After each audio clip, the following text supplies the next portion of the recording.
No capítulo anterior, você ficou sabendo como o Lampião agiu durante os anos de 1928 e 1938 na região do São Francisco.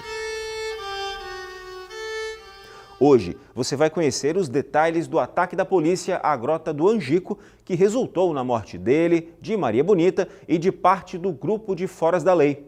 Então vamos em frente e siga com a gente. Há quem diga que o motivo de Joca Bernardo delatar Pedro de Cândido foi a inveja. Dizem até hoje na região que o delator não se conformava com a deferência com que o colega coiteiro era tratado por Lampião, enquanto ele, Joca, era desprezado por Corisco. Na Vila da Pedra, Bezerra consegue por empréstimo junto ao sargento Odilon Flor, chefe de uma volante baiana que passava pela região, uma moderna submetralhadora. Em Piranhas, Aniceto junta 12 homens no pequeno caminhão e na manhã do dia 27 de julho parte pelo meio da feira da cidade, anunciando aos quatro ventos que iria combater Lampião num lugar distante. Ele tinha certeza que logo a rede de coiteiros faria com que a informação chegasse aos ouvidos dos cangaceiros, que relaxariam a segurança, fato que acabou ocorrendo.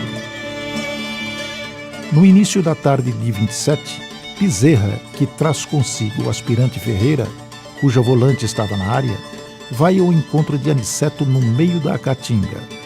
Longe da vista de seus soldados, os três montam uma operação sigilosa. Composta por 50 homens, a volante entra em Piranhas à noite, embarcando em 3 canoas amarradas umas às outras, como se fosse um só barco. A primeira parada é no povoado de Entre Montes, onde Pedro de Cândido é capturado e torturado, acabando por confessar que Lampião está na Grota do Angico. A coluna policial atravessa o rio, arrastando também Durval, de 17 anos, irmão de Pedro, que foi o último a levar encomendas para os cangaceiros na grota. Dividida em 3 grupos de combate, a volante inicia por volta das 4h30 da manhã a marcha pelos leitos pedregosos dos riachos secos que conduzem ao coito. À frente, sobre as miras de suas armas, seguem os irmãos que guiam a tropa. Só então Bezerra revela aos soldados que logo mais eles iriam topar com Lampião e seus cabras. O clima fica tenso e alguns tomam goles de cachaça misturado com pólvora para dar coragem. Cerca de 650 metros após o início da caminhada desde a margem do São Francisco, a vanguarda do aspirante Ferreira dá de cara com um cangaceiro amoroso, que fora a um caldeirão buscar água empoçada para fazer café. Surpreso e nervoso, o soldado Abdon abre fogo, mas erra e o bandido foge. Em seguida, toda a tropa dispara contra o bando.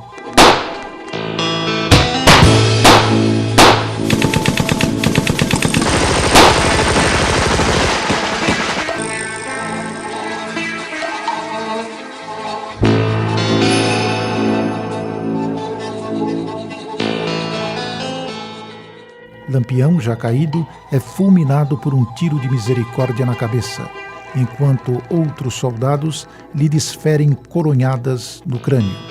Na troca de tiros, que durou apenas 5 minutos, 11 dos 35 cangaceiros acampados na grota são mortos e 24 conseguem escapar. Entre eles, 3 estão feridos. O soldado Adrião Pedro de Souza foi a única vítima fatal entre os policiais. Já o tenente Bezerra e o soldado Guilherme Silva são baleados sem gravidade. Os cangaceiros abatidos são decapitados e os valores que carregavam, como dinheiro, joias, ouro, prata e pedras preciosas, produto dos roubos ocorridos durante 20 anos de atuação criminosa, são saqueados pelos vencedores, ensandecidos pela cobiça. Além de Lampião e Maria Bonita, morreram em Angico Luiz Pedro, Enedina, Quinta-feira, Marcela, Elétrico, Luiz de Teresa, Mergulhão, Alecrim e Colchete.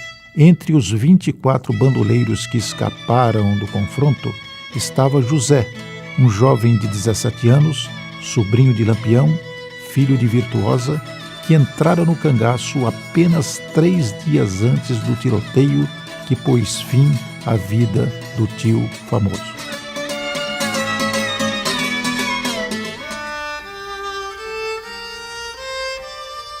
Os corpos dos 11 cangaceiros mortos e decapitados em Angico ficaram insepultos, sendo devorados pelas aves de rapina e pelos animais que habitam a caatinga. Com o tempo, as ossadas foram arrastadas pelas enxurradas ocasionais que desaguam no São Francisco, transformando o Velho Chico no túmulo fluvial de uma parte da história do cangaço.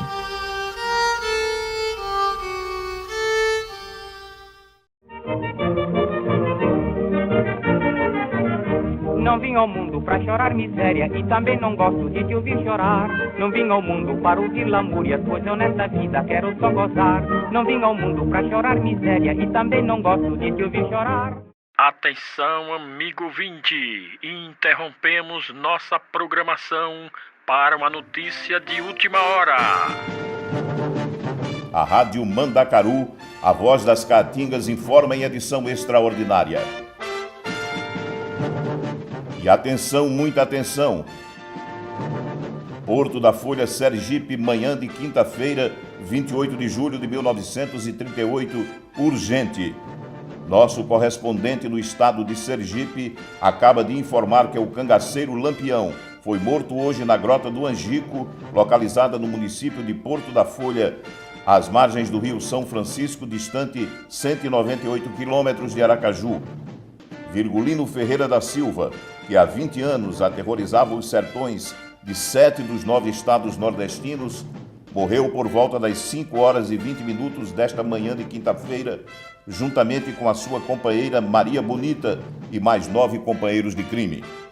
Ainda segundo nosso correspondente, Lampião e seu grupo foram atacados de surpresa por uma patrulha volante do Regimento Policial Militar do estado de Alagoas, sediada na vizinha cidade de Piranhas e comandada pelo primeiro-tenente João Bezerra da Silva.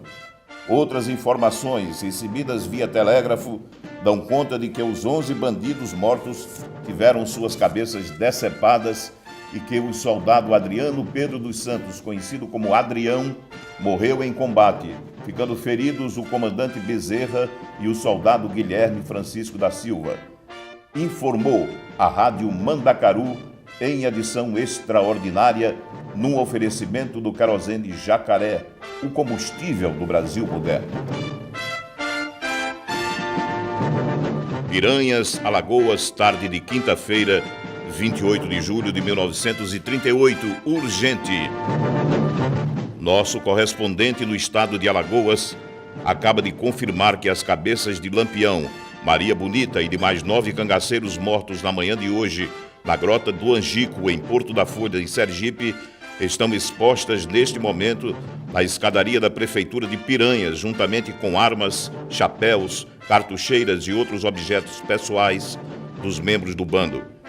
Assim que a notícia da morte do rei do cangaço se espalhou, centenas de moradores da região se dirigiram à cidade ribeirinha para confirmar a informação. Pessoas que conheciam Lampião pessoalmente reconheceram imediatamente a sua cabeça. De acordo com informações colhidas na cidade alagoana, há um clima de festa entre a maioria da população que desde 1928 sofria com os constantes ataques dos cangaceiros. Telegrama enviado há 10 minutos à nossa redação informa que o coronel Teodoreto de Camargo, comandante-geral do Regimento Policial Militar de Alagoas, e o tenente-coronel José Lucena de Albuquerque Maranhão, comandante do 2º Batalhão Regimental, sediado em Santana do Ipanema e responsável pela repressão ao cangaço na região, já estão em Piranhas, onde cumprimentaram o tenente Bezerra e seus comandados. O interventor federal em Alagoas, Dr. Osman Loureiro, enviou mensagem ao presidente Getúlio Vargas, comunicando a morte do famoso Facínora e enaltecendo a atuação da Força Volante Estadual pelo sucesso da missão que acabou exterminando o Lampião e parte do seu bando. Após o sepultamento do soldado Adrião Pedro de Souza em Piranhas, na sexta-feira, 29 de julho, a Volante seguiu em comboio, passando por Olho d'Água do Casado, Talhado e Pedra de Delmiro, onde as cabeças foram novamente exibidas ao povo, seguindo viagem a Santana do Ipanema.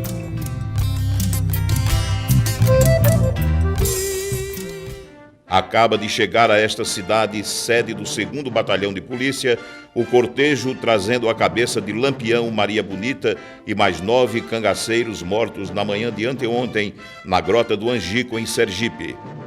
Antes que fossem mostradas ao público, os crânios receberam injeções de formol para resistirem à viagem que prosseguirá até Maceió. O produto também foi adicionado às latas nas quais os mesmos estão sendo transportados. Em seguida, os policiais da Volante desfilaram pelas ruas de Santana, acompanhados por banda de música, enquanto as cabeças eram exibidas na escadaria de uma igrejinha no centro da cidade. O comércio e as escolas foram fechados para que a população pudesse assistir e participar das comemorações pela morte do Rei dos Cangaceiros. Um clima festivo toma conta do município, que recebe grande número de curiosos, vindos até mesmo de outros estados, além de um considerável grupo de repórteres dos principais veículos da imprensa nacional. Na manhã de domingo, 31 de julho, o cortejo policial passou por Palmeira dos Índios e Limoeiro de Anadia, fazendo nova exibição dos troféus de guerra. Ainda naquele domingo, as cabeças de Lampião e Maria Bonita foram levadas de caminhão a Maceió. As demais foram enviadas por trem especial e chegou à capital alagoana na segunda-feira, 1º de agosto. Maceió, Alagoas, noite de domingo, 31 de julho de 1938, urgente. Os moradores do bairro do Bebedouro foram os primeiros de Maceió a testemunhar a entrada na capital alagoana da comitiva trazendo os troféus de guerra do vitorioso combate da Volante do Tenente Bezerra com um bando de Lampião. A exemplo de todos os lugares por onde passaram, os soldados exibiam as cabeças, recebendo aplausos do povo, embevecido por ver de perto o crânio do mais famoso cangaceiro dos sertões e dos seus companheiros de crime. A parte da população que achava que Lampião era imortal e jamais seria alcançado pelos braços da lei, agora deparava-se com a sua cabeça decepada. Em determinado momento, um homem do povo pediu para abrir o olho direito de Lampião para ver se havia o sinal do glaucoma que o cegava e que fez com que ele recebesse da imprensa o apelido de Rei Vesgo. Atendido, o cidadão constatou que a cabeça, mesmo deformada por um tiro e pelas diversas coronhadas que recebeu no angico, que lhe quebraram o nariz e a mandíbula, era mesmo de Lampião, já que o olho embranquecido pela doença não deixava dúvida sobre a identidade do morto. Levado ao quartel-geral da polícia, na Praça da Cadeia, os restos mortais do Rei do Cangaço, de Maria Bonita, sua companheira de jornada, foram mostradas orgulhosamente da sacada do quartel ao povo, que lotava a praça às 21 horas deste domingo pesado e, ao mesmo tempo, festivamente alegre. Ainda nesta noite, as cabeças foram entregues ao legista Lages Filho, do IML da Santa Casa, encerrando uma procissão macabra que teve início 4 dias antes em Piranhas.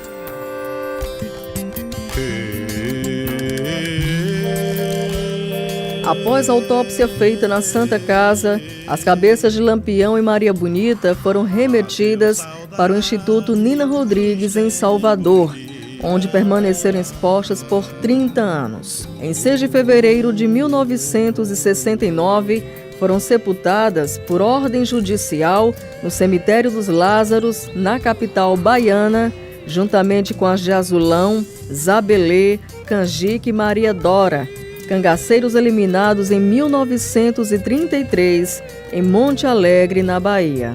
Na mesma ocasião e local, também foi sepultada a cabeça de Corisco, morto em 1940 pela volante baiana, comandada pelo tenente Zé Rufino. Já as cabeças dos outros 9 bandoleiros chefiados por Lampião e mortos com ele Maria Bonita em Angico, foram enterradas no cemitério São José, em Maceió, no dia 2 de agosto de 1938. Em 2002, os crânios do rei e da rainha do cangaço foram exumados pela família, estando hoje na cidade de Aracaju, em local não revelado.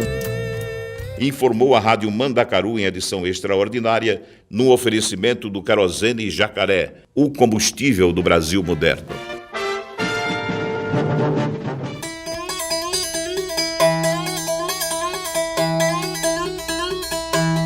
Esta é a bela, histórica e charmosa cidade de Piranhas, engastada nos morros que margeiam o lado alagoano do Rio São Francisco, no noroeste do estado, a 300 quilômetros da capital Maceió. Foi dela que partiu, na noite de 27 de julho de 1938, a patrulha volante da Polícia Alagoana, que na manhã posterior atacou e dizimou Lampião, Maria Bonita e mais 9 cangaceiros dos 35 acoitados na Grota do Angico, 13 quilômetros rio abaixo, em território sergipano. Pois é, pessoal, então simbora pro Angico. E aí, Zé Brejeiro, tudo em riba? Tudo beleza. Então, meu amigo, liga o motor e toca o barco. Já liguei. Quanto tempo até o nosso destino? Rapaz, nesse barco aqui uns 20 minutos. São 13 quilômetros.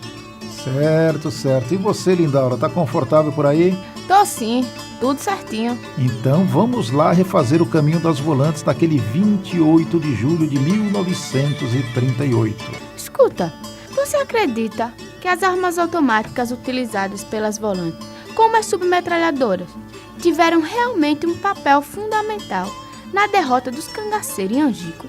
Sem dúvida, a partir do final de 1936, quando elas começaram a ser usadas ainda de modo incipiente pelas forças policiais, o poder de fogo das volantes aumentou consideravelmente. E é verdade que neste documentário estão sendo usadas armas originais que estiveram no combate durante as cenas de reconstituição do tiroteio final. Isso mesmo. Após intensa pesquisa, nós conseguimos localizar 6 armas que estiveram no confronto final de Angico.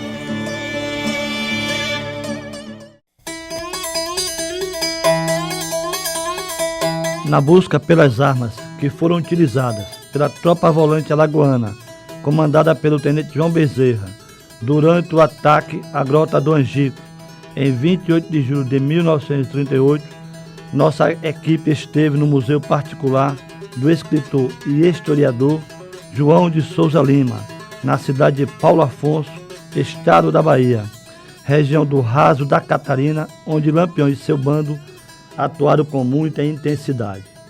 No rico e diversificado acervo, encontramos, além das armas que participaram do combate, objetos pessoais dos cangaceiros, soldados e coiteiros, como cartucheiras, bornais, chapéus, colares, joias e documentos escritos pelos protagonistas do período do cangaço.